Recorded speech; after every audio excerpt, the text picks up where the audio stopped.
Welcome back, America. It's Hugh Hewitt. David M. Drucker, senior political correspondent for The Dispatch, joins me on arraignment day. It is Trump trial day, TDD. David, your thoughts on the latest leak from Michael Isikoff says 34 felony counts for falsification of business records, and that's it. I've been holding back speculation because I haven't seen the indictment. Let's assume that Isikoff has. What do you think of that? Well, look, from my perspective, Hugh, I just try and figure out the political fallout and the impact of something. And as always with Trump, we usually end up in a place where the people that think he's getting a raw deal think he's getting a raw deal. The people that think he isn't probably think he should be treated even tougher, even harsher than he is being treated. And even if he doesn't quite deserve it for this, he deserves it for something. And so I suspect we're going to end up right back in the same place we always do. And one thing I would caution, and we've seen this over time, is, these things happen, they explode, they're all over the media, and then things start to calm down and people start to assess. It's kind of how voters are after a big event. So I don't know yet that we can make any take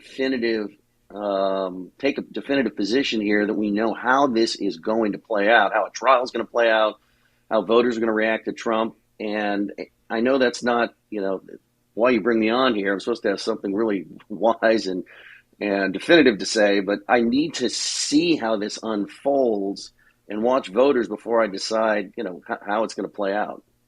No, that's exactly why I have you on. I've been doing the same thing. I have no idea if it's ever going to get to trial. Tacopina, the attorney who's evidently lead spokesperson for Team Trump legal team, making the rounds, was on with Sean Hannity last night saying, we'll challenge it immediately in court. And it may never go to trial, and there is some speculation that there will be no mugshot, in addition to the concession that there are already no handcuffs. It's going to be a court appearance, heavily photographed. Do you think that it will embarrass the former president? Well, I can never quite get into his head, he spends so much time trying to avoid these episodes, and it seems so angry as the episodes are about to occur, and yet once they occur, he's rather shameless about it and just kind of does what he's doing now. He's making a big giant spectacle out of it, and clearly, if you look at the snap polling from the minute the indictment was announced until now, the snap polling, the snap fundraising for his campaign, it's all been good for him, and they lean in. I mean, I get these emails every day, and at every other hour I get an email from the Trump campaign saying, I've been indicted, I'm about to be arrested, I'm going to jail, or whatever. I mean, they say these things. That's the title of the email. So they're milking it for all it's worth. Is he secretly cringing and feeling horrible about it? I mean, maybe so, but he didn't have to make the spectacle out of it. He did, and he is, and they see political gain in that. So I suspect we'll continue to see more of this, at least in the short term. $7 million has been raised by Donald Trump since the announcement of the indictment on Friday. I imagine today will bring in another haul of small contributions that are not going anywhere else, and it is sucking the air out of the political spectrum. I'm not sure there's any other story. I mean, Finland joined NATO today. Yukon won last night. There are all sorts of things happening, but there's really only one story. And if this goes OJ, meaning to the full trial, Mike Gallagher's never going to leave New York again. I don't know about you, but I'm not going to go near that courtroom unless they get their own Lancito and he assigns chairs. What do you think in terms of the media circus? And who will you trust assessing the indictment? Listen, Hugh, I think for those of us from Los Angeles in particular who remember the O.J. Simpson trial, and not just the trial, but the O.J. and that white Ford Bronco, as before they were able to pull him over and bring him into custody. I mean, this is exactly what it reminds me of. I was talking to somebody yesterday about Republicans, appearing to flock to Trump. His support goes up. I'm like, well, I don't know if they realize there's any other candidate in the race. I mean, we've got cameras on Trump's house. We have cameras on his SUV going from his house to his plane, from his plane to his other house, from his other house to the courtroom, and we're going to see this today. So there's nobody else they're talking about. And until, there is coverage such that people are presented with options, almost reflexively, they just choose the option available to him. I have no interest really in the trial, but it's part of my job to cover it. And, we'll just have to see exactly how the DA lays out these charges, the indictment.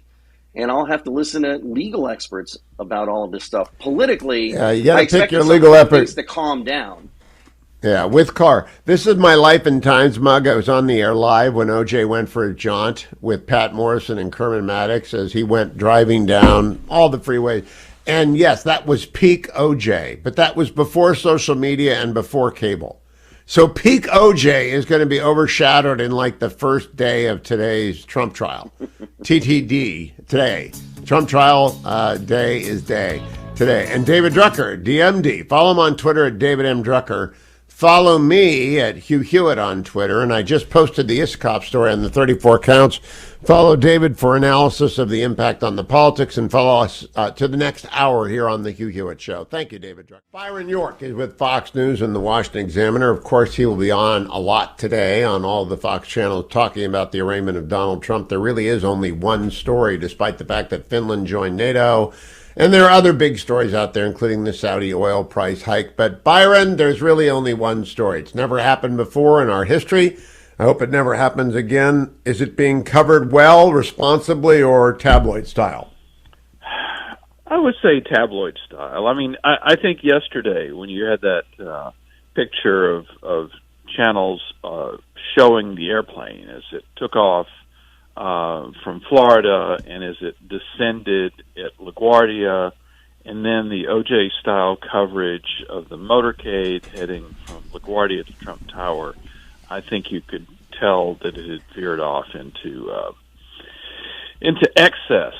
On the 34 counts thing, John Miller, of CNN, who was a former deputy commissioner of New York City Police, reported that there were 34 counts against Trump about 5 days ago, I think. I thought that's the first I'd seen the number 34 in the Isikoff piece. No, that's interesting. You can search it. He reported 34 specifically, and then CNN did a story saying more than 30. But actually, Jonathan Turley, the law professor, commented on that story at the time and said, I'm going to read from Turley, Bragg could stack multiple falsification claims to ramp up the indictment. There are reports of 34 counts. This is 5 days ago. There are reports of 34 counts of business record falsification. But multiplying a flawed theory 34 times does not make it 34 times. That's right. 34 times zero is still zero. Now, that's going to come as news to the Steelers fans, but that is that's math. 34 times zero is zero. We do know, and this is rank speculation because I've been saying for days, we just don't know what's in the indictment. Now, we do know that when Trump reimbursed Michael Cohen for paying off Stormy Daniels, that Trump did it in installments, and he wrote 11 separate checks to pay off the $130,000 plus a big bonus. So it may be like you're walking on a sidewalk and you see a no trespassing sign and you take 10 steps past the no trespassing sign, then you take 10 steps back and you're charged with 20 counts of trespassing. Yes. I don't know exactly what this is, but it's hard to see a 34-count indictment without significant repetition of charges. Well, this is my theory, Byron, and we'll see if it comes to pass. I think it will be ridiculed.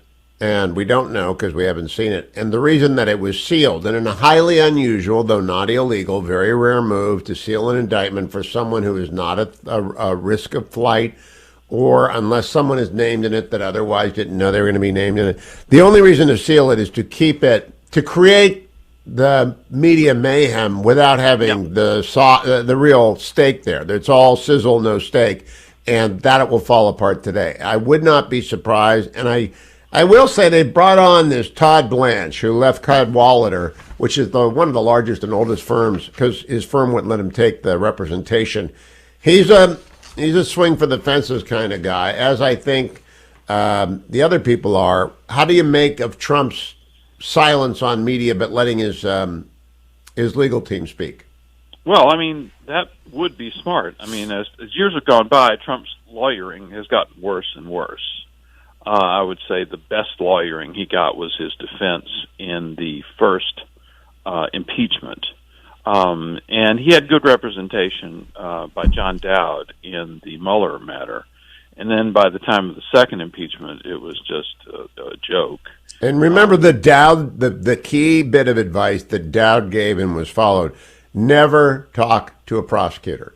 Do not take a deposition. Do not agree. Do not do that. Yeah, and John Dowd, for my book, John Dowd talked to me extensively and talked to me about talking Donald Trump out of testifying to Mueller because he, John Dowd, felt that it would undoubtedly be a perjury trap and that Trump was very likely to fall into it, likely unintentionally, because Trump hadn't mastered the details of the whole story. What are we going to do without Michael Avenatti, Byron?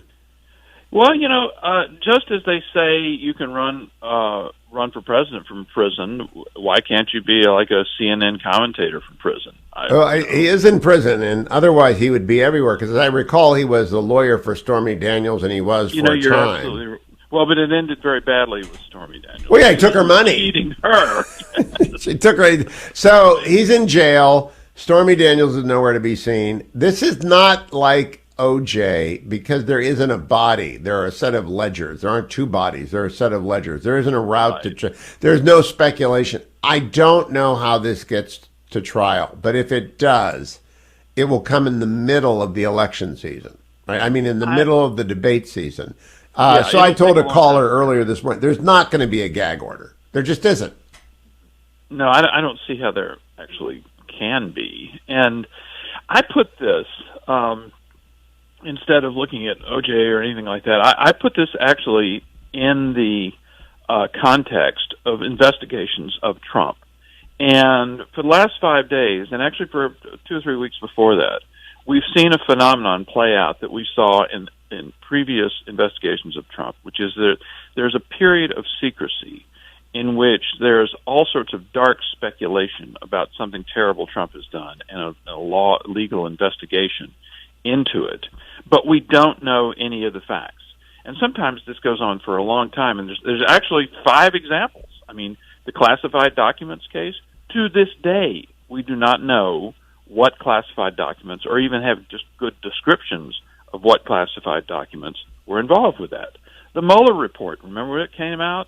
Huge speculation. Mueller turned it over in an unredacted state to the Justice Department. Huge speculation about has Mueller found the smoking gun, all sorts of speculation about a report nobody had seen, and Bill Barr did us all a favor by summarizing the big 2 points, namely that Mueller didn't establish collusion and he did not reach a conclusion on obstruction. Then there was the first impeachment. There was a secret whistleblower, for goodness sake.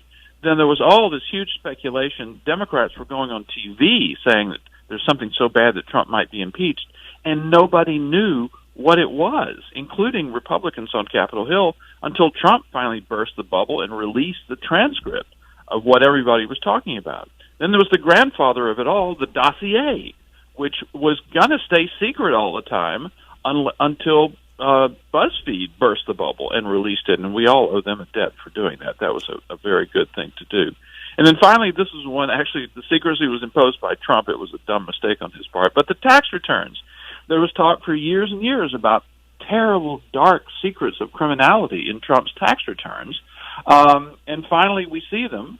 And a lot of newspapers did deep dives into them, and then it just disappeared. There's nothing there. It really is. Secrecy always benefits the accuser. It benefits the accuser, and that's where we've been for just the last 5 days, and then probably 2 or 3 weeks before that in this Manhattan case. And we're going to stay there because Jack Smith, again, omens and portents, seems to me hell-bent on indicting the president for obstruction of justice.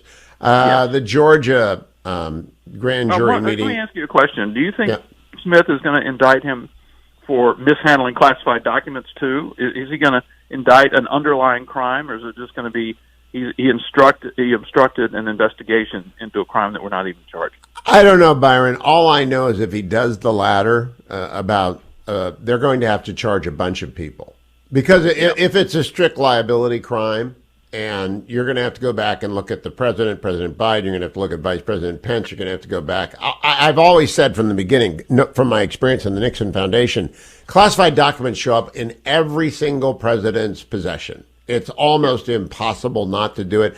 And post presidency, if you communicate with your successors, you end up getting classified documents as well. It's a spreading ink stain.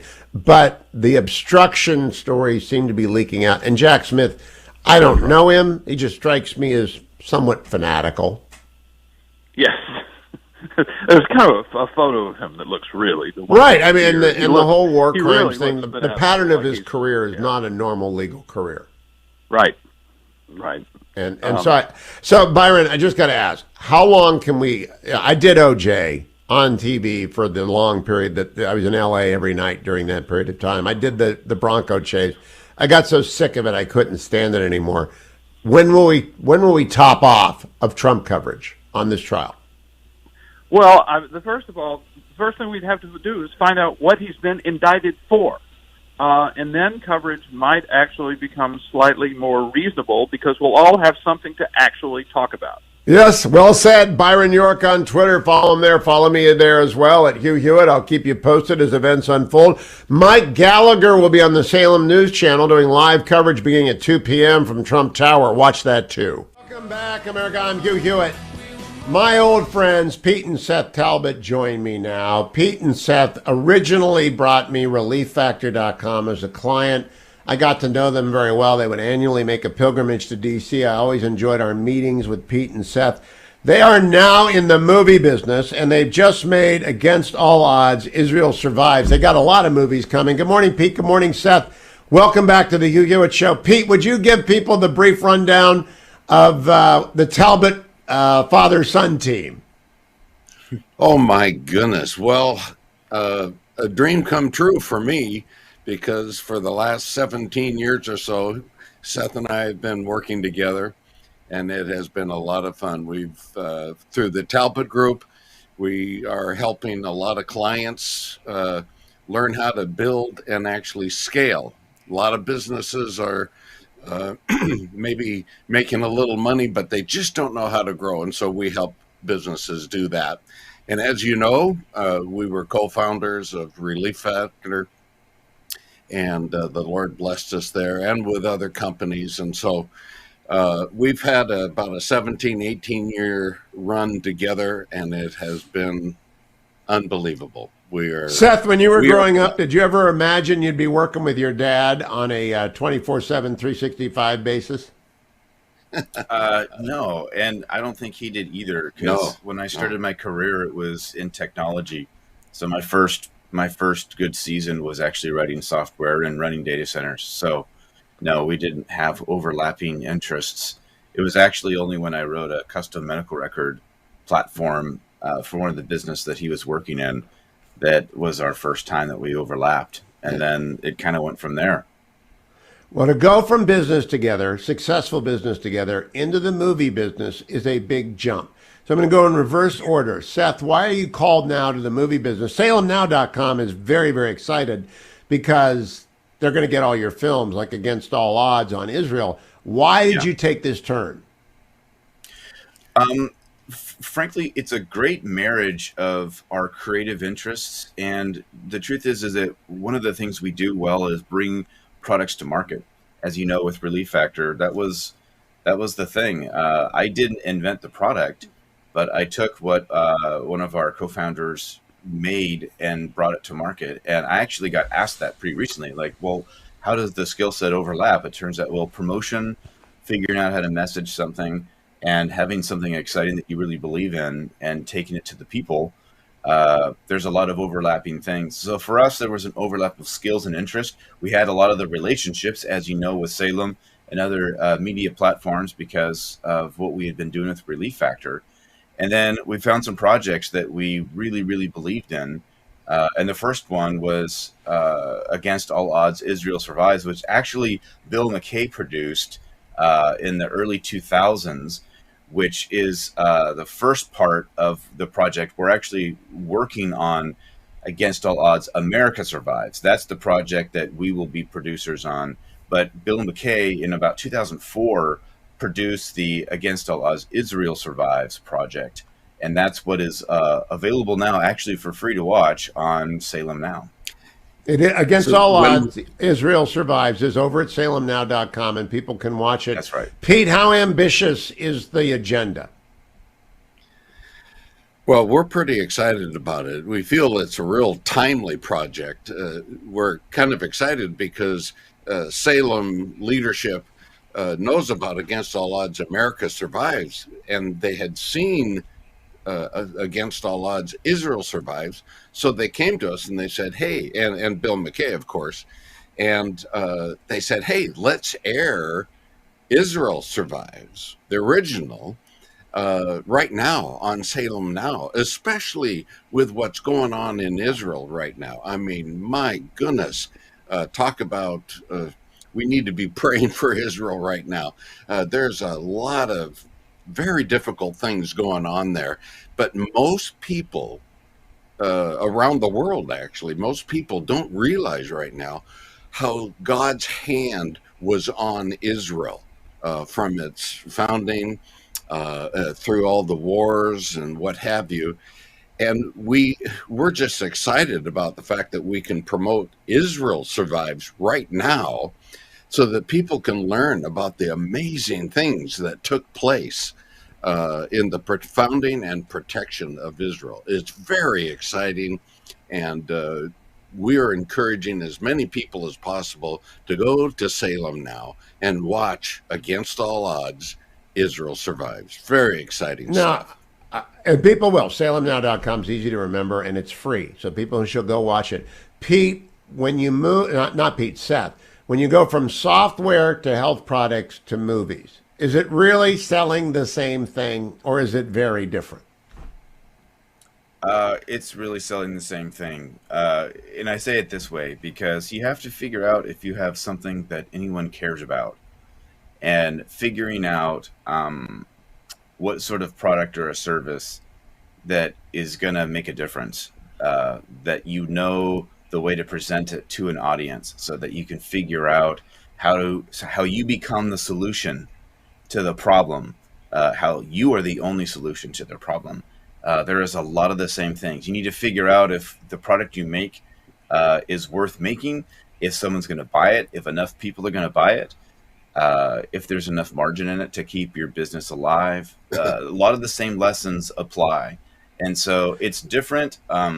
It's different in how you build it. And so that's obviously the biggest delta here, is that we haven't made large projects. The thing is, though, that we've been on set, as you know, a lot. So again, part of what was funny about this is that the film makers that we're working with, we're actually going to be filming it where a lot of the Relief Factor commercials were made.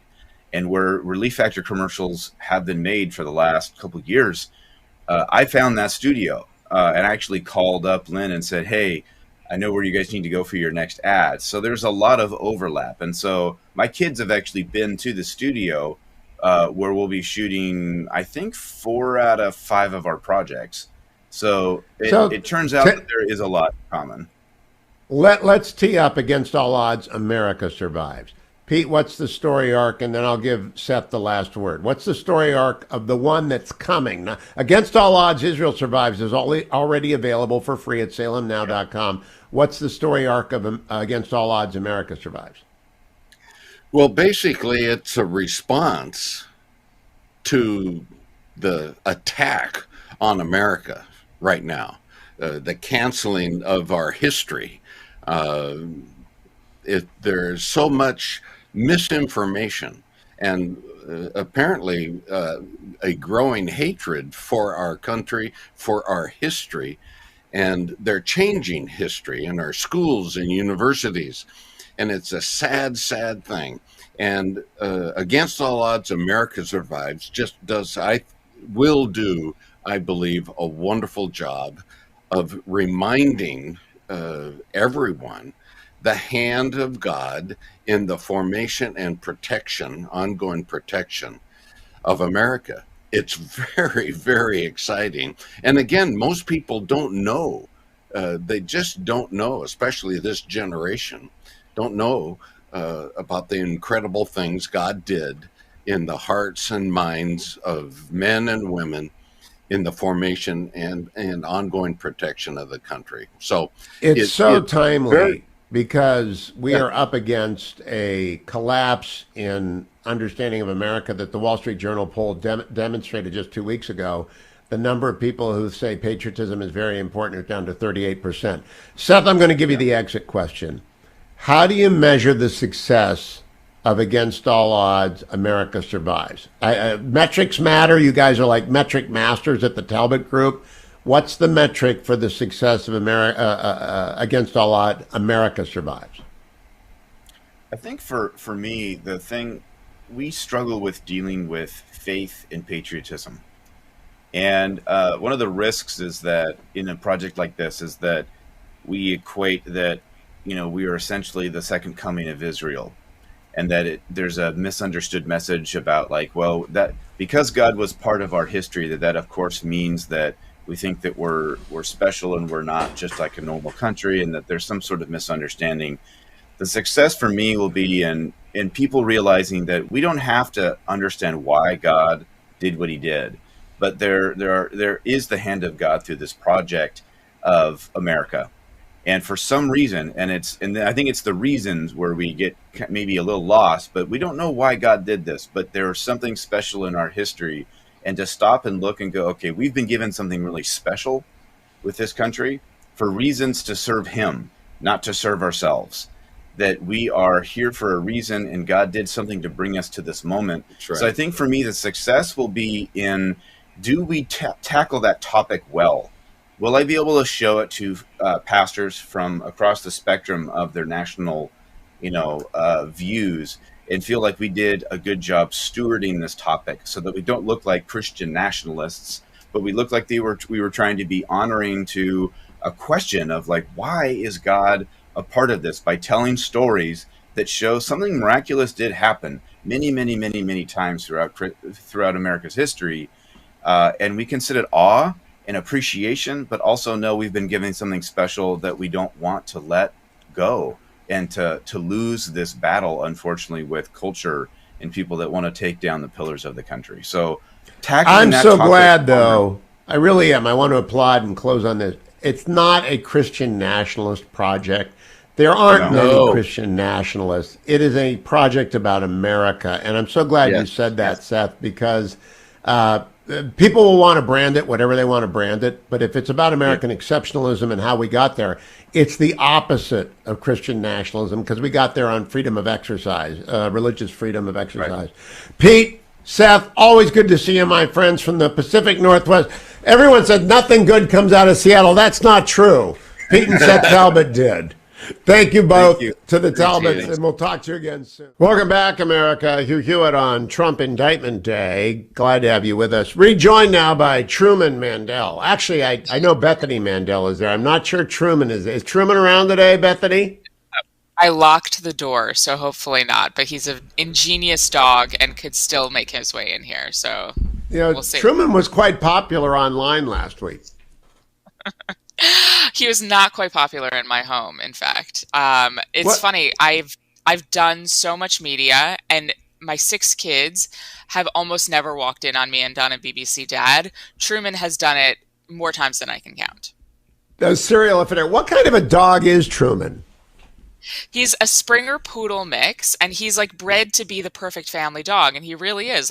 When my 3-year-old will go out into the backyard unattended, buck naked, and in the middle of a rainstorm, which of course she's done because she's like your 3-year-old. She's 3. She's like getting this cake. Yep. Exactly. No, they can never meet. When she's done that, he will stand at the back door losing his mind, telling us that she's out there. So I can't even be mad that he lassies, because it has saved us a few times. We like Lassie. All right, let's turn to the spectacle. Stolen Youth is not the subject today. That's Bethany's brand new bestseller, Stolen Youth, and people can go. The subject today is media obsession with Donald Trump. Now, I am curious how you are approaching this, Bethany, because I don't spit into the wind. When there's a story that consumes all of the news, I talk about the story and I interject other things. How are you dealing with the Trump circus? So my sort of way of handling this, because this is not in the wheelhouse of things that I write and talk about frequently, and so I feel like I can be a little bit ignorant, and I lean into that very hard. But I always kind of say, like, let's give it a week and then see where the wind is blowing, because inevitably, with everything that happens with Trump, Russiagate, what else did I not pay attention to until after the fact? Oh, the Mar-a-Lago documents, everything. It's like, this is going to be the thing that brings down Donald Trump. Everyone, they're always looking for the thing, the one magic bullet. Well, they'll get the perp walk, they'll get the picture with him in the mugshot, and it never pans out. And this is I mean, you can tell from the outset of this that it's not going to pan out. So, I mean, in the short term, they're getting the picture that they've been dreaming about for years, but they've opened a Pandora's box that Biden will regret. I think you're right. Now, Michael Isikoff today reported, and Byron York corrected me, and other people have reported, I thought Michael had it first, 34 counts of falsifying business records. That's it. After 7 years of going after Trump. And then we might add on obstruction of justice in his papers case and a previously unprecedented invasion of his home. And then we're going to get the Georgia case. When the American people read, if it turns out to be 34 counts of falsifying business records, what's their reaction going to be? Other than, look, we know the 5% that hate Trump, whose mouth froth, and they love this. It's a almost intimate experience for them. But what about the rest of us? So I think that one of the things that really was appealing about Trump to everyone was that he was this successful businessman, and that he was going against the tide of sort of the establishment in Washington. And this feeds right into that narrative. He has run so many businesses and done so many things, and if the only thing he's done wrong is 34 case counts of falsifying business records, that's honestly pretty good. And when you think about what he did, who wouldn't? I maybe I'm taking the unpopular position of defending hush money to adult stars, but I mean, I would if I had that in my closet. I'm not going to find myself in that position, but right. After all of the Mueller deep digging, after all the dry holes, after 2 impeachments, after the dossier and the alleged tape that didn't exist, after all that, 34 counts of falsifying financial record, I think they may be making the right wing's point for them that the only there is that, and that's not much of a there. Yeah, and what they're going to end up doing is sort of buttressing his case that they're all after me and that I'm the only one that can protect you. I mean, this was his narrative in Ohio, that Biden is nowhere and I am here. I am on the ground. I care about you, and they're all coming for me, and it's a witch hunt. But I will not be dissuaded from being your president. And I've heard anecdotally from people who do polling that He's rising. He is rising again. Well, he's speaking tonight from Mar-a-Lago at 8:15, 5:15 in the West. Everyone's going to watch that. It's the Trump show is back. Yep. And the media loves that too. I mean, the New York Times, the Washington Post, CNN, they wanted his candidacy because it was entertaining. And his presidency, they had record readers, record viewers. People were hate reading for the most part, but they were reading. And now, I mean, given a choice between Trump and DeSantis, I think they're going to choose Trump again, and they, enjoy that. Well, we'll see what the Republican primary electorate thinks. I'm in Switzerland on that question, but Bethany, I hope you'll let Truman back in next week. I mean, I like talking to you, but I love having Truman. Yeah. He makes you relaxed, and now that I know that he's a good family dog, forgive Truman, pardon Truman, let him back in. Thank you. Welcome back, America. Morning Glory. I'm Hugh Hewitt. That's Peggy Lee with today's theme song. After 8 years of Get Trump, 8 years of 90% negative coverage, we appear to be facing 34 counts of altering financial records. Molly Hemingway of Fox News and The Federalist joins me. Molly, we've had Mueller for 2.5 years. We've had 2 impeachments. We've had Jack Smith, who looks a little bit odd to me, chasing documents that went to Mar-a-Lago. Is this all there is? Well, this is a very weak case, but so have been so many of the other attempts that they have gone after President Trump. This is one of the ways they'll try to go after him. Jack Smith is still pursuing it. There's not really much there, but it doesn't matter. I think for the left, they just want to see this person arrested. They just want to see this person arraigned. They just want to do whatever they can to prevent any democratic process from playing out that might work out differently than they would hope. Justice Jackson, when he was Attorney General Jackson, before he rose to fame on the Supreme Court and as a Nuremberg prosecutor, gave a famous speech on the job of a federal prosecutor. He said, "We prosecute crimes, not people." This appears to me, these 3 converging rivers of prosecution appear to me to be about prosecuting a person that would not have happened in any other circumstance. Oh, Hugh, I think that's completely right. I don't think Americans have a problem with prosecuting any former president. If someone murders someone or commits some kind of crime and they used to be president, well, of course, you would prosecute them. That's not what this is. This is, show me the man, I'll find you the crime. And it's laughable how weak this is, given that that's their approach, not following the rule of law, but just going after a man that they hate. And this is all they could find. I'm actually kind of surprised. I'm not, growing up with President Trump, then just Donald Trump, you kind of imagine there might be something there. They've had such trouble finding a crime that they're now resorting to this convoluted legal theory that's never been tested, never been tried on anyone else, and that no reasonable prosecutor would try. Yeah, it may not make it past pretrial motions. Byron York reminded me, and I'm glad he did. I want to remind you of this, Molly, that for years and years and years, Trump wouldn't release his tax returns. So in an extra legal move, the last gasp of the Democrat House of the last Congress released his tax returns. No one has found a story. Is there one storyline out of those tax returns, Molly Hemingway? No. I mean, they released them, which was wrong to do. I think that people running for president should release their tax returns, but they don't have to, and if they don't want to, that's fine. There was nothing there. Just like with the Russia collusion hoax, a lot of people who've done business in Russia or tried to do business in Russia, they could have found something there. They couldn't find anything there. And now, here with all the type of campaign finance violations that you might find in a very complex campaign, they've got nothing there. But that's not stopping them. The fact that there are no crimes is not stopping them from charging with crime. And that's what's very sad about this moment. And, there's not much that Americans can do here other than retaliate, find people to prosecute former Democrat presidents or rising stars in the Democrat Party. There's a lot that could be prosecuted or charged. So I tell my friends who call the show, they want Republican prosecutors around the country to go after the Biden crime family. They call up that, and I tell them, no, we're not doing that. And I don't want to see the politicization of prosecutions in the United States, but there will be inevitable consequences to politics where the trench between red and blue gets deeper. Am I wrong? You're not wrong, but I also, what is to stop this from continuing? This is not the first time that Democrats have weaponized law enforcement to go after political adversaries. Rick Perry had this happen when he was running for president.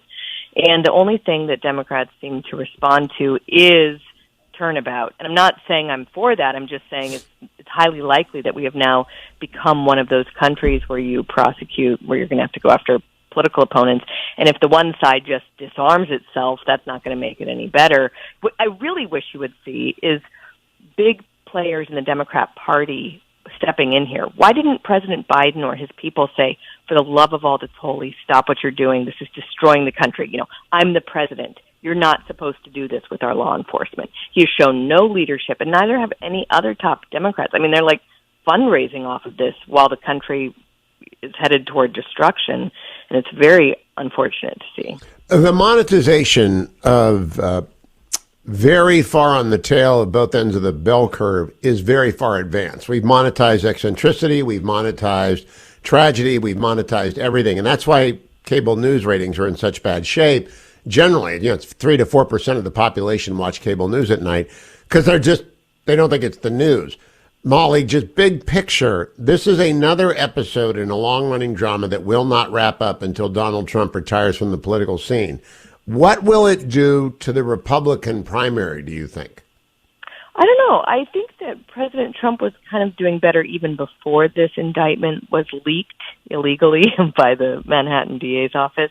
So he was already starting to shore up support. I do think it makes it somewhat more difficult to challenge President Trump.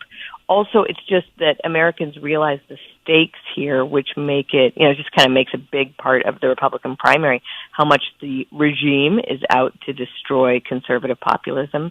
And it makes people probably rally around President Trump. But that's at least in the short term. I'm not sure what the long term is. Yeah, and now talk to me a little bit. If you're a producer, you've been around TV a long time. Do you obsess on this the way I lived through OJ, doing 5 nights a week television on OJ forever? It just drove me crazy. Do you think we're going to hit that level of obsession with the Trump trial, even in the pretrial motions, provided we stop short of a trial? Obviously, if we go to a trial and it's televised, we are in OJ land. But up until that point, will this be a one-day story or will we revert to other news? I don't know. I mean, it's already been such big news since Friday. I'm actually up here in New York, and I walked by Trump Tower last night to see the scene. There's police presence, media up and down the blocks. They've blocked off the sidewalks. People are talking about how they're trying to avoid travel today because of how crazy it's going to be. I think this being New York, this being where most of the producers are, it's going to be a big thing. This is something the left has desired for so long. It's very cathartic for them. They feel like, they finally got him. So they are, I think they'll be covering him. But what's interesting, Molly, for years my lefty friends say he was the only president impeached twice. And I said, so what?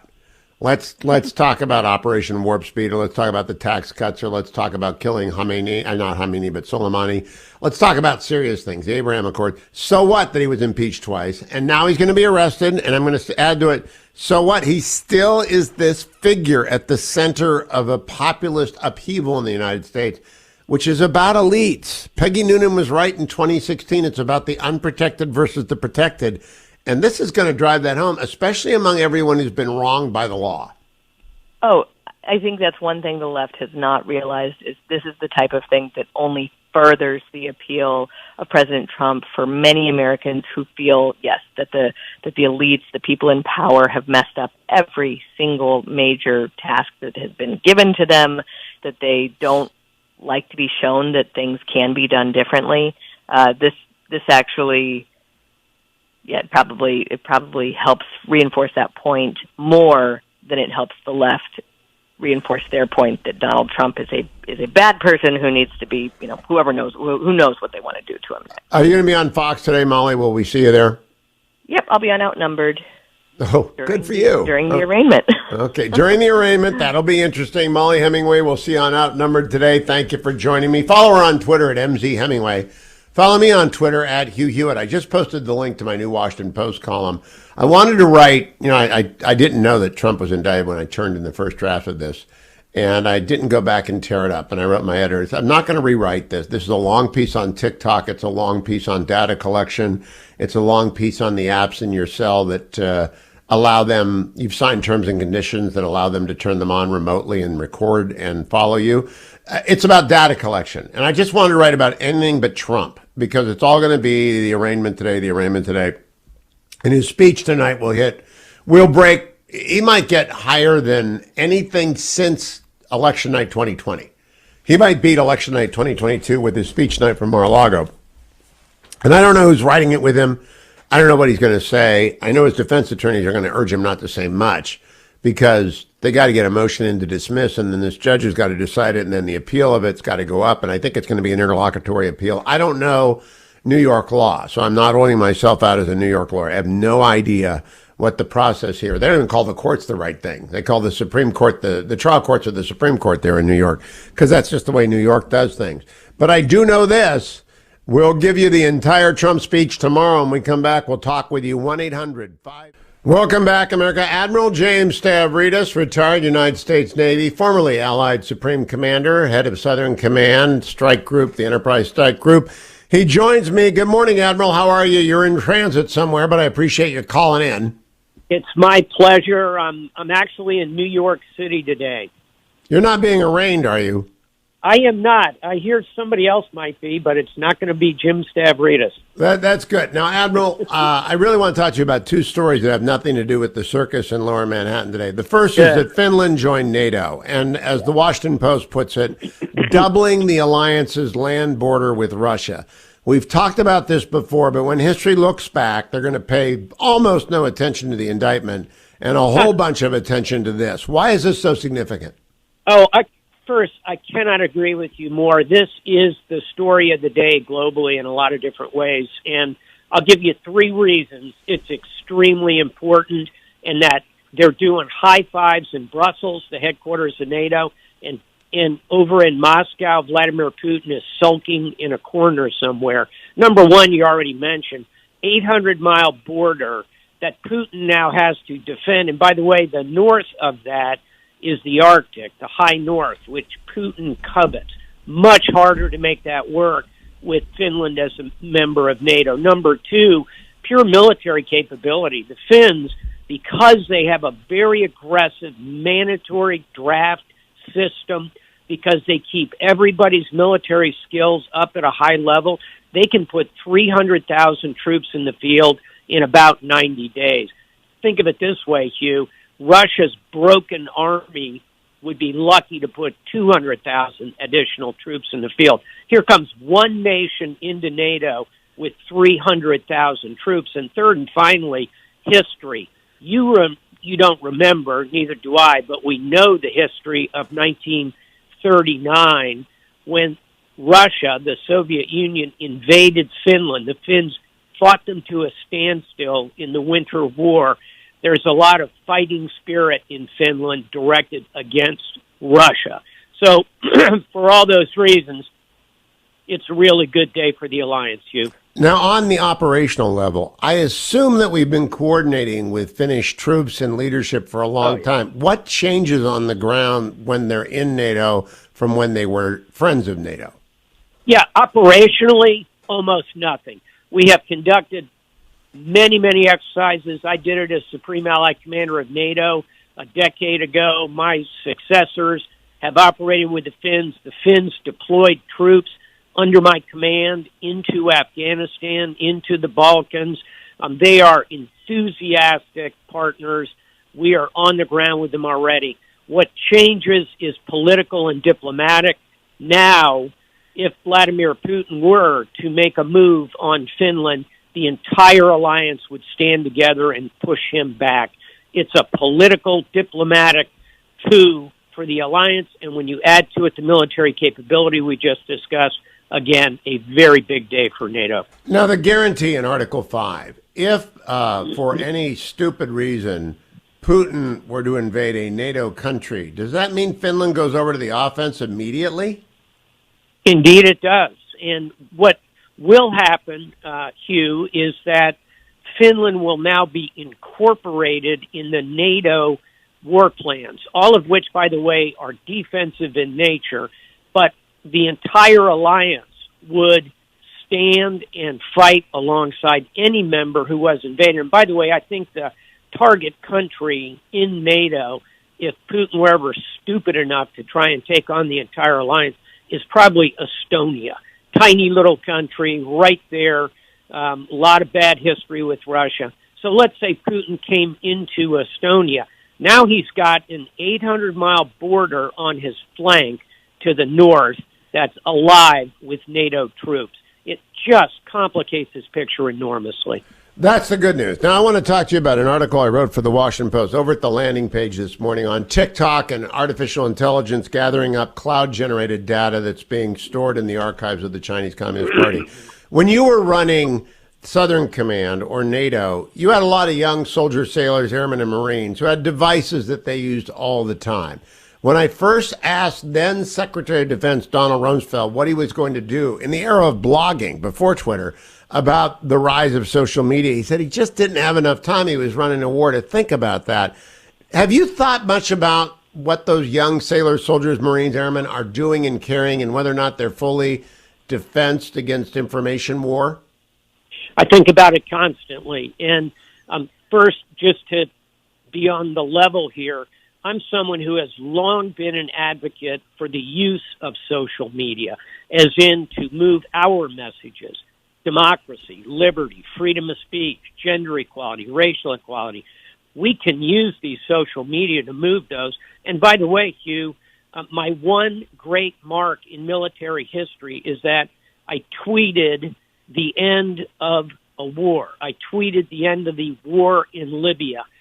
That'll go down in military history, announced the end of combat operations. So, point being, I'm an advocate for using social media responsibly. But your point is spot on. In the last 10 years, the opportunities to misuse social media, both by the user, the young soldiers and sailors and airmen, and our opponents to penetrate it over the last 10 years, really over the last 3 years, has gone up exponentially. So yes, we need to very consciously not only get TikTok off the device of every single member of the Department of Defense for starters, but we've also got to do a better job educating our young military about the dangers of all of these platforms. Now, coming up after this interview, Admiral, I'm going to talk with former Undersecretary of the Navy and Acting Secretary of the Navy, Thomas Maudley. And one of the things I'm going to talk to him about are the Ford class, because there's a lot in his new book, Vectors, about the Ford class. I gather we have four under the Ford is underway. We have the JFK not far behind, the Enterprise, and the Doris Miller.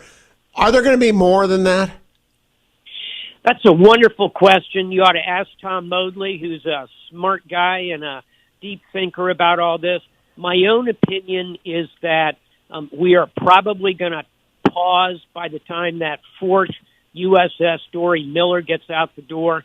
I think we're probably going to pause and start thinking about more distributed firepower, but I don't think we're going to go away from large manned platforms. So I think what we're going to end up with is another class of aircraft carrier, but it's going to be smaller so we can build more of them, more affordable, probably not nuclear powered, hugely expensive in terms of personnel manning, and they'll be manned. Instead of manned aircraft, Hugh, there are going to be unmanned aircraft on these smaller, more distributed, more lethal, kind of around the size of the big deck amphibs, the Iwo Jima size. You should ask Tom Maudley what he thinks of that theory. I'm going to do that, but I'm just curious, do you think the Navy has reconciled itself to that yet?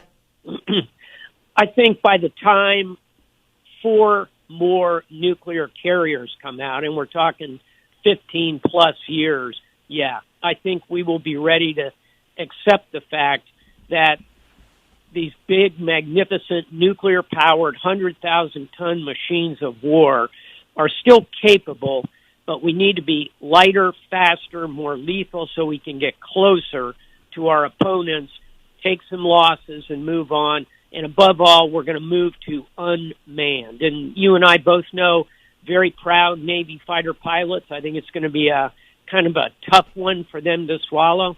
But particularly as artificial intelligence comes online to drive the maneuverability and capability of these unmanned vehicles, I think it's going to be the right way to go. One last question, Admiral Stavridis. One of the things that Tom Maudley writes about, I always mispronounce it, writes about in Vectors, is that during his tenure, Russian submarine activity in the North Sea increased significantly. What does that tell you about getting Sweden into the alliance and Turkey's objections to it? Yeah, it just staggers me at this point that Turkey is interposing these objections over domestic arguments that concern a Kurdish minority in Turkey. President Erdogan has an election in May. I think that will snap the spell, and we will see Sweden admitted. Your point, all the more important as we see Russian subsurface activity and Russian surface activity operating in the Greenland, Iceland, UK gap. We need not only Norway, a staunch NATO ally, we need to get Finland, which is up there on that Arctic border as well. They all need to come in. Last thing, and I think this happened on Tom's watch, we reactivated the second fleet, the Atlantic striking fleet, and that is also being increased by NATO. All the more reason to get Sweden into the alliance. Well, have you made the jump? Bonus question. Have you made the jump from inferring from the Russian infantry and tank catastrophes, and they really have been catastrophic, that their Navy might be in a similar state of disrepair?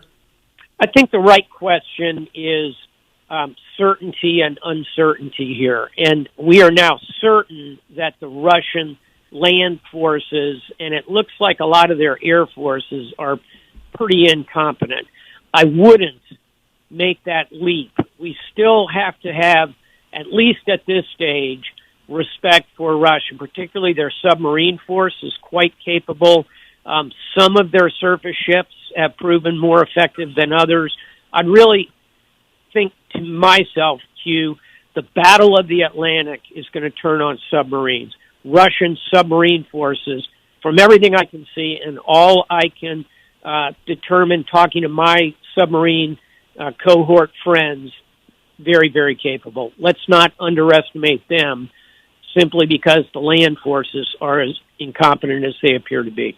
Admiral James Stavridis, always good to talk to you, Admiral. Thank you for joining me this morning. Historic day, Finland in NATO today. It is, and I'm talking to the former Allied Supreme Commander of NATO. Just so you know, there's other news besides the circus in Manhattan, and that news matters a great deal for the next 10, 50, 100 years, for as long as NATO lasts. Thank you, Admiral.